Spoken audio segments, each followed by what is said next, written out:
occurred in 1927. The second one, to which I had the misfortune to be witness, occurred in 1966. It was the Charles Whitman incident at the University of Texas. All of the incidents since have occurred since 1998. So far, 7 of them just in this short period of time, since 1998. What do you make of that, as if we didn't know? Well, unfortunately, that's more signs of the acceleration. And when I say unfortunately, I'm going out there and teaching this stuff, Whitley, and I'm taking a lot, as you can imagine, because I'm right online. And one of the things that I'm saying to people when they start saying, well, how can this happen? How can this be right? How can this be a process that's occurring? And what's going to happen and all that stuff. What I'm saying to people at this point is that it looks to me like Americans will not realize the consequences of all the guns and all the violence until the number of people blowing themselves up in the United States every day is equal to the number of people we're blowing up in the world. Because the day that Cho shot 33 people, 200 to 400 people died in Iraq, possibly 600 people died in Iraq, and that doesn't include Palestine. Want to go, if you see what I mean. It doesn't include. There was a brief dropout. It doesn't include what?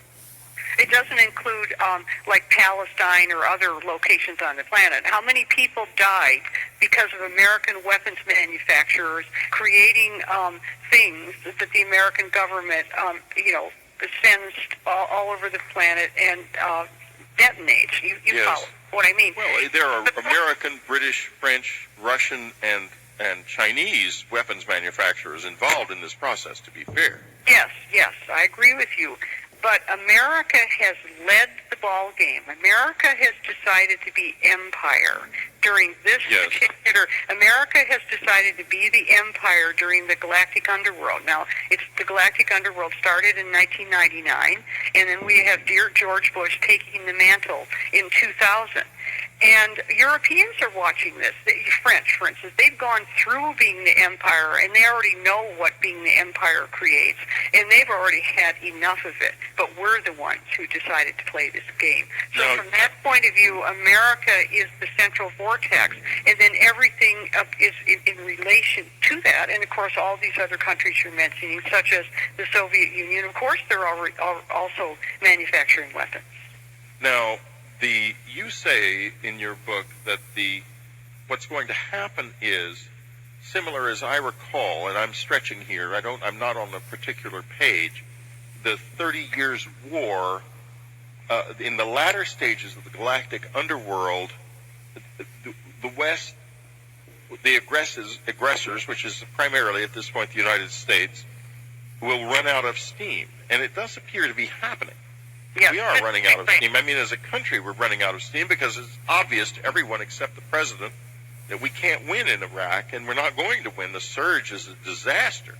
Yeah, I'll help you with this, Whitley, because this is a difficult one, because there's cycles within cycles, and there's another whole cycle operating here where there's going to be a shift in August of 2008, which is, of course, next summer. And I'm predicting definitively that that's it for if you want to talk about the steam kettle on the stove, it's over at that point. And then what happens is the possibility for real peace starts to come to this planet, which is shown. You can see this in the Mayan calendar, and real peace on this planet, as I've defined it, is ending the quarantine, which I'm sure fascinated you. When you say ending the quarantine, tell us what you mean, as if we didn't know. Right. This has to do with a subject called exopolitics, and it has to do with many, many people on the planet who believe that we live in a peaceful, creative, exquisite universe, and that there are many life forms and many other planets and many other solar systems where creativity exists, and that the Earth has been quarantined because we are so aggressive and warlike.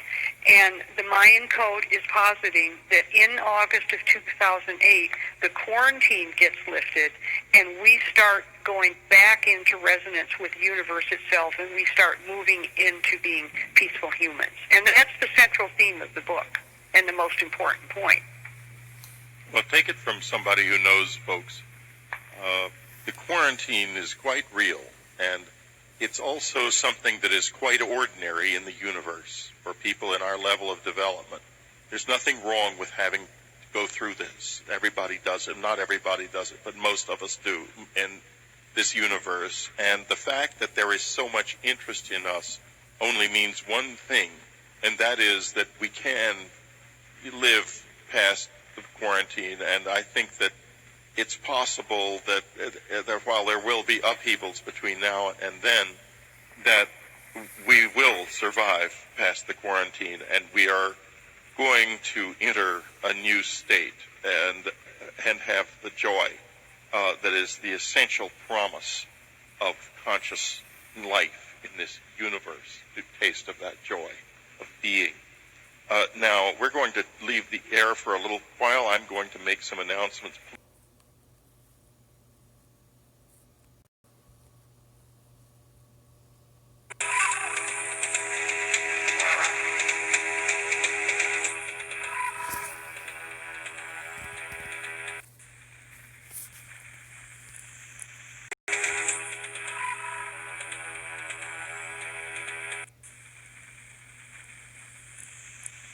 You are ordered to leave the Bronx. I repeat, you are ordered to leave the Bronx. The area has been declared uninhabitable and destined for demolition. Leave now and leave peacefully. You have nothing to fear. The government guarantees to relocate all of you in comfortable, up-to-date, alternative accommodation. Leave the Bronx. You are ordered to leave the Bronx. I repeat, you are ordered to leave the Bronx. The area has been declared uninhabitable and destined for demolition. Leave now and leave peacefully. You have nothing to fear. The government guarantees to relocate all of you in comfortable, up-to-date, alternative accommodation. Area P4, which still reads presence of unauthorized occupancy. Isolate immediately. Isolate immediately. You are ordered to leave the Bronx. The area has been declared uninhabitable and destined for demolition. Isolate Area P6. Isolate Area P6. Evacuation of Area M3 is now complete. Right there. Cordon off. Repeat. Cordon off Area M3. Accommodation. Leave the Bronx. You are ordered to leave the Bronx. I repeat, you are ordered to leave the Bronx. The area has been declared uninhabitable and destined for demolition. Leave now and leave peacefully. You have nothing to fear. The government guarantees to relocate all of you in comfortable, up-to-date, alternative accommodation. Leave the Bronx. You are ordered to leave the Bronx.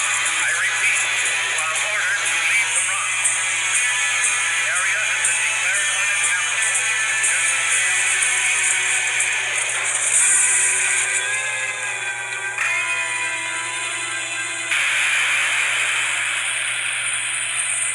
Hey, wait a minute, you guys. Smoke don't kill, leave. The Simmer left earlier. Eliminate. We still read signs of UO in Sector 2B. Repeat, Sector 2B is still not clear. At least 10 units probably underground.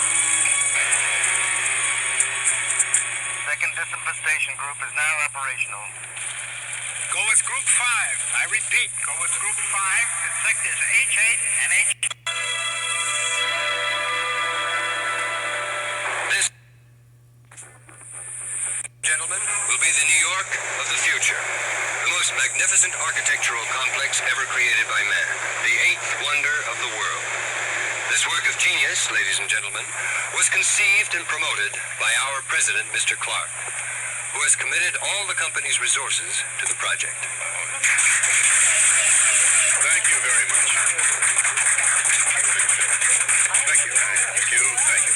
As you can all see, it's a suspended city, linked to the other inhabited zones. A perfect, ordered, civilized metropolis. A future city for future man, serviced by the most modern technology available.